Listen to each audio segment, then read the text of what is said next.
حضرت ابو ہریرہ رضی اللہ تعالیٰ عنہ فرماتے ہیں کہ سیدنا بلال حبشی فرماتے ہیں کہ طریقہ یہ تھا کہ اگر کوئی مہمان آ جاتا نا کچھ لینے کے لیے تو حضور سید عالم صلی اللہ علیہ وسلم سے وہ طلب کرتا، تو ظاہراً اگر گھر میں موجود نہ ہوتا تو حضور فرماتے بلال قرضہ اٹھایا اور قرضہ لے کے اس بندے کی مدد کر۔ فرماتے میں اکثر تھوڑے تھوڑے قرضے مدینے کے محلوں سے لیتا تھا مہمانوں کے لیے، اپنے لیے نہیں۔ یہودیوں کا ایک عالم تھا زید بن سہنہ بھی اس کا نام ہے، اور زید بن دسنہ بھی بعض کتابوں میں آتا ہے۔ میں ایک دن اس کے پاس سے گزر رہا تھا تو مجھے بلا کے کہنے لگا بلال آپ لوگوں سے قرضے لیتے ہیں تو یار میرے پاس بھی پیسے بڑے ہی پڑے رہتے ہیں، ایسے ہی تو میرے سے تھوڑے لے جایا کرو، محفوظ رہیں گے، آپ نے وقت پہ واپس کر، یعنی خود آواز دے کے اس نے دعوت دی۔ حضرت بلال نے اسے قرضہ لے لیا، 1 مہینے کا وعدہ ہو گیا، مہینے گزرنے میں بھی 3 دن باقی تھے۔ حضور سید عالم صلی اللہ علیہ وسلم گزر رہے تھے اور چوک لوگوں سے بھرا ہوا تھا، اور سیدنا فاروق اعظم بھی ساتھ تھے۔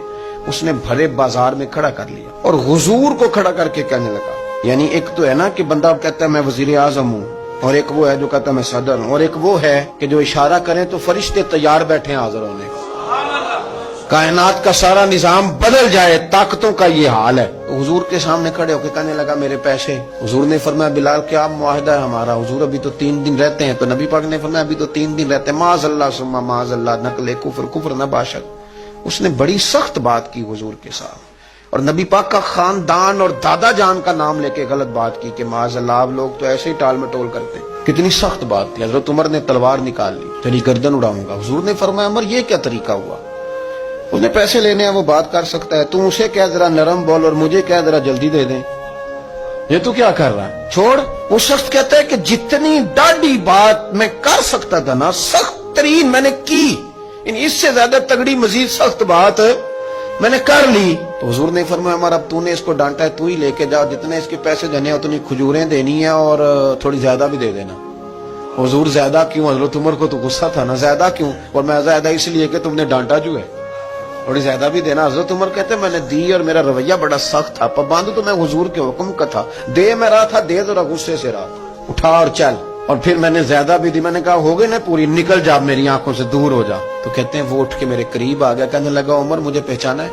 میں نے کہا تو کون ہے؟ کہنے لگا میں زید ہوں، میرے سے زیادہ شاید تورات اہل یہود میں سے کسی کو نہ آتی ہو۔ تو حضرت عمر کہنے لگے مجھے کیا لینا دینا اس بات سے، تو جا۔ تو کہتے ہیں اس کی آنکھوں میں آنسو بھارا ہے، کہنے لگا میں بڑی دیر سے متلاشی ہوں، تیری تلاش میں پھرا میں جنگل پہاڑ اور دشت میں، کہنے لگا میں بڑی دیر سے ڈھونڈ رہا ہوں، میری تڑپ دیکھ، میں نے تورات میں آخری نبی کی جو نشانیاں پڑھی تھیں وہ ساری میں نے رسول پاک میں دیکھ لی۔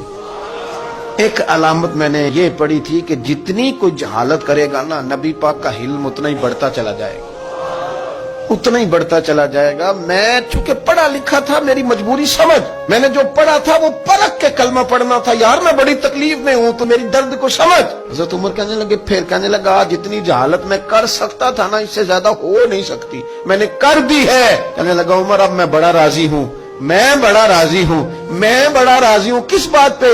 کہنے لگا اس بات پہ کہ اللہ میرا رب ہے، اسلام میرا دین ہے، اور میں محمد عربی کو نبی مان گیا ہوں، اب میں بڑا راضی ہوں عمر، میں راضی ہو گیا۔ دیکھو بھائی حلیمی آپ کی بردباری، یعنی آپ کا تھوڑا سا نا دل کا بڑا ہونا، دل دریا اوئے ہوئے سمندروں ڈونگے، او پایا کون دلان دیا جانے۔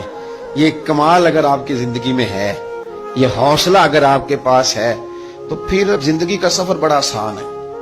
پھر انشاءاللہ تعالیٰ بریکیں لگیں گی ضرور، پر وہاں سٹاپ نہیں ہوگا، انشاءاللہ سفر جاری رہے گا، بات آگے بڑھے گی۔ حضرت عمر فاروق اس کو پکڑ کے حضور کی بارگاہ میں لے آئے، کہنے لگے سونے دنیا بڑا بڑا دیکھنے آتی ہے، یہ تو آپ کا علم دیکھنے آیا ہے، یہ بردباری دیکھنے آیا، اور حضور اب یہ کلمہ بھی پڑھنا چاہتے ہیں۔